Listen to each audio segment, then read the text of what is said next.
శ్రీ గురుభ్యో నమః. అందరికీ నమస్కారం. మనం గత ఎపిసోడ్లోనూ గురూజీ స్వామి మైత్రేయ గారు రచించినటువంటి ఈ ఒక అద్భుతమైన పుస్తక రచన ఆలోచనలు ఆరోగ్యం అనే గ్రంథం నుంచి మనం పారాయణ చేసుకుంటున్నాం కదా. గత ఎపిసోడ్లో మనం తొలి పలుకు, ఆరోగ్యం అంటే ఏమిటి అనేవి టాపిక్స్లో చదువుకున్నాం. మనం ఆరోగ్యం అంటే ఏమిటి అనే దానిలోనూ తొలి పలుకులో కూడా మనం ఏం తీసుకున్నాం? వ్యాధికి ఆది ఆలోచన. అలాగే గతంలో కానీ భవిష్యత్తులో కానీ మనం వెళ్ళిపోతూ ఉంటాము. అలా వెళ్ళిపోవడం వల్ల మనకి అనారోగ్యాలు చాలా వస్తాయి. మన వ్యాధికి అవే కారణం. ఈ క్షణంలో ఉండడం ఒక వరప్రసాదం. అది మనకి ఆరోగ్యానికి నిదర్శనం అని ఇలా ఎన్నో చక్కటి విషయాలు తెలుసుకున్నాం. ఈరోజు సెకండ్ టాపిక్ ఆరోగ్యం ఆలోచనలు. అసలైన ఆరోగ్యానికి ప్రేమ, క్షమ పునాది లాంటివి. మన నిజంగా ఎంత సింపుల్గా ఆరోగ్యం వచ్చేస్తుందో ఈ పుస్తకంలో తెలియజేశారు. అసలైన ఆరోగ్యానికి ప్రేమ, క్షమ పునాది లాంటిది. అనారోగ్యానికి మూలం మనస్సే. ప్రతి ఆలోచన మన భవిష్యత్తుకి పునాది. మనం ఈ క్షణాన మంచి ఆలోచన చేస్తే అదే నెక్స్ట్ క్షణం కదా. ప్రతి ఆలోచన భవిష్యత్తుకు పునాది. ఈ క్షణం నీకు దైవం ఇచ్చిన ప్రసాదం. ఆలోచన మారితే ఆరోగ్యం చేకూరుతుంది. ఆలోచన మారితే ఆరోగ్యం చేకూరుతుంది. క్షమిస్తే క్షేమం చేకూరుతుంది. మనం ఏదైనా మన ఇంట్లో కానీ లేకపోతే బయట వాళ్ళతో కానీ ఎవరితో ఏదైనా చిన్నపాటి వాగ్వివాదం జరిగినప్పుడు మనం మొండిగా ఉంటాం. నేనే ఎందుకు మాట్లాడాలి, వాడిలా అన్నారు కదా, వాళ్ళంటే లేదు కానీ నేనంటే వచ్చిందా అనే ఒక పంతం పట్టుదలలో ఉంటాం మనం. ఎప్పుడు గురువుగారు చెప్తూ ఉంటారు క్షమించండి అని. దానివల్ల ఫస్ట్ మనశ్శాంతి ఎవరికి కలుగుతుంది? మనకే. కానీ మన మనస్సు అనేది ఉంది చూసారా, అది క్షమించడానికి అస్సలు ఒప్పుకోదు. నేను అనే అహంకారంలో నిండిపోయి ఉంటుంది అది. ఆ నేను అనేది తీసేస్తే మనకి మనశ్శాంతి లభిస్తుంది. ఎంత చిన్నగా సూక్ష్మంగా ఈ పుస్తకంలో వివరించారు చూడండి. క్షమిస్తే క్షేమం చేకూరుతుంది. ద్వేషం నశిస్తే దశ తిరుగుతుంది. ద్వేషం నశిస్తే దశ తిరుగుతుంది. ప్రేమ ఇస్తే పవిత్రత పెరుగుతుంది. ఎన్నో మొండి జబ్బులకు మనసులో ఉత్పన్నమయ్యే ద్వేషం, ఈర్ష్య, అసూయ లాంటి ప్రతికూలమైన భావాలే మూల కారణం. మన లోపల జబ్బులకి మనం బయట నుంచి ఏదో కారణం అని అనుకుంటాం. కానీ మన మనస్సులో జరిగే సంఘర్షణ, ఉత్పన్నమయ్యే ద్వేషం, ఈర్ష్య, అసూయ లాంటివి ప్రతికూలమైన భావాలే మూల కారణం. అనవసరపు ఆలోచనలు, అనుమానాలు కూడా జబ్బులకు దారితీస్తాయి. ఏదో ఒకదానికి మనం వాళ్ళు నిజంగా ఇలా ఉన్నారా, లేకపోతే నేను ఇలా ఉన్నానా, నేను ఇది చెయ్యగలనా, లేకపోతే వాళ్ళు నా గురించి ఇలా అనుకుంటున్నారా, ఇలా రకరకాల అనుమానాలు మన లోపలే ఉంటాయి. అనవసరపు ఆలోచనలు, అనుమానాలు కూడా జబ్బులకు దారితీస్తాయి. ఆవేశం, ద్వేషం శరీరంలో ఎన్నో విద్యుత్ రసాయనిక మార్పులు తీసుకువస్తాయి. మన శరీరంలో రకరకాల రసాయనిక మార్పులు ఈ ఆవేశం, ద్వేషం వల్ల కలుగుతాయని ఈ పుస్తకంలో వివరిస్తున్నారు. శారీరక వ్యవస్థల్లో అసమానతలు తీసుకొచ్చి అనారోగ్యానికి అంకురార్పణ చేస్తాయి. ఆలోచనల ప్రవాహమే మనస్సు. మనకి కూర్చున్నాం అనుకోండి, ఎప్పుడైనా ఏం చేస్తున్నారంటే ఏదో ఆలోచిస్తూ అలా ఉండిపోయాను, నాకే తెలియట్లేదు ఎంత ఆలోచిస్తూ ఉండిపోయాను అని అంటాం. అది ఒక ప్రవాహంలాగా అనమాట. అంటే మనకే తెలియకుండా వెళ్ళిపోయే ఆలోచనలే మనస్సు అని చెప్తున్నారు ఈ పుస్తకంలో. ఈ క్షణంలో పరిపూర్ణంగా ఉండలేకపోవడానికి అడ్డుకట్ట ఆలోచనలే. ఆలోచనలో క్రమశిక్షణ లేకపోతే అవి పరిపరి విధాలుగా నీతో ఆడుకుంటాయి. ఆలోచనలు విషబీజం లాంటివి, కలుపు మొక్కలు లాంటివి. మనము మన దొడ్లో కొన్ని మొక్కల్ని వేసుకుని మంచి మంచి గులాబీ మొక్కలు, చామంతి మొక్కలు, మందార మొక్కలు, తులసి ఇలా అన్నీ వేసుకుంటాం కదా. వేసుకున్నప్పుడు అందులో మధ్య మధ్యలోనూ తెలియకుండానే కలుపు మొక్కలు పెరిగిపోయి ఉంటాయి. మనం వాటిని ఏం చేస్తుంటాం, ఏదో ఒక టైంలో ఖాళీ చూసుకుని ఆ కలుపు మొక్కలన్నిటినీ తీసేస్తాం ఫస్ట్. అప్పుడు దేనికి అలా తీసేస్తాము, ఈ పక్కన మంచి మొక్కలు ఏవైతే ఉన్నాయో వాటికి బలం చేకూరడం కోసం అలా చేస్తాం మనం. అవి బాగా ఎక్కువ పెరిగి చక్కటి పువ్వులు పూస్తాయి లేదా పళ్ళు కాస్తాయి అని మనం ఆ పని చేస్తాం. ఇక్కడ మన లోపల జరుగుతున్న ఆలోచనలు విషబీజాలు లాంటివి, కలుపు మొక్కలు లాంటివి. కానీ మనం అవి తీయాలని అనుకోము, అస్సలు అనుకోము. ఒక బీజానికి ఉన్న వృద్ధి ఏ విధంగా ఉంటుందో అదే విధంగా విషపూరితం అయిన ఆలోచనలు కూడా అలాగే వృద్ధి చెందుతుంది. వాటి మొదళ్ళు పెకిలివేస్తే విముక్తి లభిస్తుంది. ఒక బీజానికి ఉన్న వృద్ధి ఏ విధంగా ఉంటుందో అదే విధంగా విషపూరితం అయిన ఆలోచనలు కూడా అలాగే వృద్ధి చెందుతుంది. మనం ఏది వేస్తే అదే కదా. మనం కలుపు మొక్కలను తీసేస్తే మంచి ఆలోచనలు వృద్ధి జరుగుతుంది. వాటి మొదళ్లను పెకిలి వేస్తే విముక్తి కలుగుతుంది. మనలో ఎప్పుడైతే ఆ ద్వేషం, ఈర్ష్య అనే వాటిని పెకిలి వేస్తే గనక ఫస్ట్ ప్రశాంతంగా ఉన్నది ఎవరు? మనమే. ఆలోచనల తీవ్రత, విస్తార శక్తి అపారమైనవి. రకరకాల ఆలోచనలు రకరకాల రసాయన విద్యుత్ తరంగాలను విడుదల చేసి భావాలుగా ఉత్పన్నమవుతాయి. రకరకాల ఆలోచనలు రకరకాల రసాయన విద్యుత్ తరంగాలను విడుదల చేసి అవే భావాలుగా ఉత్పన్నమవుతాయి అన్నమాట. సమతుల్యమైన రసాయనాల విడుదల వలన ప్రేమ, కరుణ, జాలి లాంటి భావాలు ఉత్పన్నమైతే అసంతులిత రసాయనాల వల్ల విడుదల వలన కోపం, ఈర్ష్య, ద్వేషం లాంటి భావాలు కలుగుతాయి. చూడండి ఎంత బాగా ఈ పుస్తకంలో వివరించారో. రకరకాల ఆలోచనలు రకరకాల రసాయన విద్యుత్ తరంగాలను విడుదల చేసి భావాలుగా ఉత్పన్నమవుతాయి. సమతుల్యమైన రసాయనాలు విడుదల వల్ల అంటే పాజిటివ్ థాట్స్ వల్ల మనకి ఏమేంటి వస్తాయి?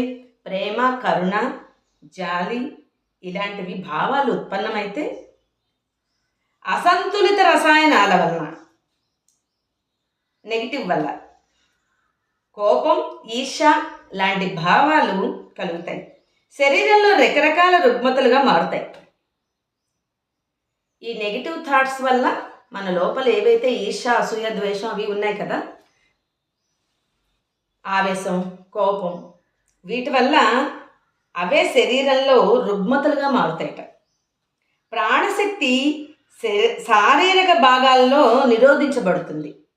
ఈ నెగిటివ్ థాట్స్ వల్ల మన లోపల ఆ ఫ్లో ఏదైతే ప్రాణశక్తి ఉందో అది ఆ శారీరక భాగాల్లో నిరోధించబడుతుందిట. ప్రతికూల భావాలు అనగా నెగిటివ్ ఆలోచనలు చైతన్య ప్రవాహానికి అడ్డు తగులుతాయి. కొన్ని శారీరక ప్రదేశాల్లో విద్యుత్ రసాయనిక చర్యలు ఎక్కువయ్యి, మరికొన్ని చోట్ల తక్కువయ్యి రకరకాల మార్పులు కలిగించడానికి కారణం చైతన్య ప్రవాహంలో అవరోధం ఏర్పడటమే. కొన్ని శారీరక ప్రదేశాల్లో విద్యుత్ రసాయనిక చర్యలు ఎక్కువై, అంటే ఎంత మోతాదులో ఉండాలో అంత ఉండకుండా ఎక్కువైపోతే, మరికొన్ని చోట్ల తక్కువైపోయి రకరకాల మార్పులు కలిగించడానికి కారణం చైతన్య ప్రవాహంలో అవరోధం ఏర్పడమే. అంటే ప్రాణశక్తి నిరోధించబడుతుంది అని చెప్పారు కదా, అది చెప్తున్నారు. దైవం అనుకోండి, ప్రకృతి అనుకోండి, ఈ విశాలమైన విశ్వంలో ఉన్నదంతా సరిగ్గానే ఉంది. ఆ విశ్వ చైతన్యం నిర్దేశించిన సూత్రాలను అనుసరించే ఉన్నదని నా ప్రగాఢమైన విశ్వాసం అని గురువుగారు చెప్తున్నారు. ఆయన అభిప్రాయాన్ని తెలియచేస్తున్నారు. గతంలో జరిగిందంతా ఆ చైతన్యాన్ని అనుసరించే ఉన్నది. ప్రకృతిలో జరుగుతున్న ప్రతి కూర్పు, చేర్పు, మార్పు ఆ చైతన్యాన్ని అనుసరించి ఉన్నవే. ప్రకృతిలో జరుగుతున్న ప్రతి కూర్పు, చేర్పు, మార్పు ఆ చైతన్యాన్ని అనుసరించి ఉన్నవే. అంటే ఆల్రెడీ జరుగుతున్న ప్రతీది కూడా చైతన్యాల్లో నిర్దేశించే ఉంది, అవే జరుగుతున్నాయి. చేతనలో ఉన్నప్పుడే మాత్రమే మనం ఆ చైతన్యంలో అంశంగా వ్యవహరిస్తాం. చైతన్యంలో చేతనలో ఉన్నప్పుడు మాత్రమే మనం ఆ చైతన్యంలో అంశంగా వ్యవహరిస్తాం. అచేతన స్థితిలో ఉన్నప్పుడు ఆ చైతన్యానికి సంబంధించి ఉన్న శక్తి, చైతన్యం, జ్ఞానం, ప్రజ్ఞ మనకు దూరంగా ఉంటాయి. అంటే మనం ఏం చేస్తున్నామో మనకే తెలియని స్థితిలో ఉన్నప్పుడు ఏవైతే ఈ శక్తి, చైతన్యం, జ్ఞానం, ప్రజ్ఞ ఇవన్నీ మనకి దూరంగా ఉంటాయట. అవేర్నెస్తో ఉంటే మనకి ఆ చైతన్యంలో మనం కూడా ఒక అంశము అనే భావంతో ఉండి అలాగే వ్యవహరిస్తాం. విశ్వం ఇదే సూత్రంతో నిరంతరంగా కొనసాగుతున్నది, కదులుతున్నది. మనలో జరిగే ప్రతి మార్పు ఈ సిద్ధాంతాన్ని అనుసరించి ఉన్నది. బహుశా దైవత్వం అంటే ఈ మూల సూత్రమేనేమో. శివుడు అంటే చైతన్యమే, శవం అంటే అచేతనమే. నిజంగానే కదా, శవం అసలు కదలదు. అదే చెప్తున్నారు ఇక్కడ. శివుడు అంటే చైతన్యం, అంటే మూల సూత్రం అని చెప్తున్నారు కదా. దైవత్వం అంటే ఈ మూల సూత్రమేనేమో. శివుడు అంటే చైతన్యమే, శవం అంటే అచేతనమే. యోగాసనాలు, ముద్రలు, ప్రాణాయామాలు, ధ్యానం మనలోని అచేతనను తగ్గించుకోవడానికే. మన అచేతన తగ్గించుకోవడం గురించి ఎలాగా ఏమేంటి పాటిస్తే ఆ చైతన్యానికి దగ్గర అవుతామో కూడా చెప్తున్నారు. యోగాసనాలు, ముద్రలు, ప్రాణాయామాలు, ధ్యానం మనలోని అచేతనను తగ్గించుకోవడానికే. ఇవన్నీ మనలో చైతన్యాన్ని నింపుకోవడానికి ఉద్దేశించబడిన సాధనా పద్ధతులు. అదే కదా మనం ఇప్పుడు ఇందాక గురుగారు చెప్పిందేంటి, యోగాసనాలు, ముద్రలు, ప్రాణాయామాలు, ధ్యానం ఇవన్నీ కూడా మనలో చైతన్యాన్ని నింపుకోవడానికి ఉద్దేశించబడిన సాధనా పద్ధతులే. చైతన్యం సంపూర్ణంగా ఉంటేనే ఆరోగ్యం, సౌభాగ్యం ఉంటాయి. శరీరంలో ఏ భాగానికి ఏ జబ్బు చేసినా ఆ భాగంలో ప్రాణశక్తి, చైతన్య తగ్గుతాయి.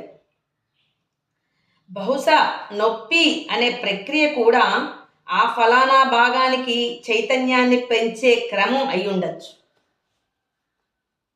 మనం ఇన్నాళ్ళు మనకి నొప్పి ఏమైనా ఉంటే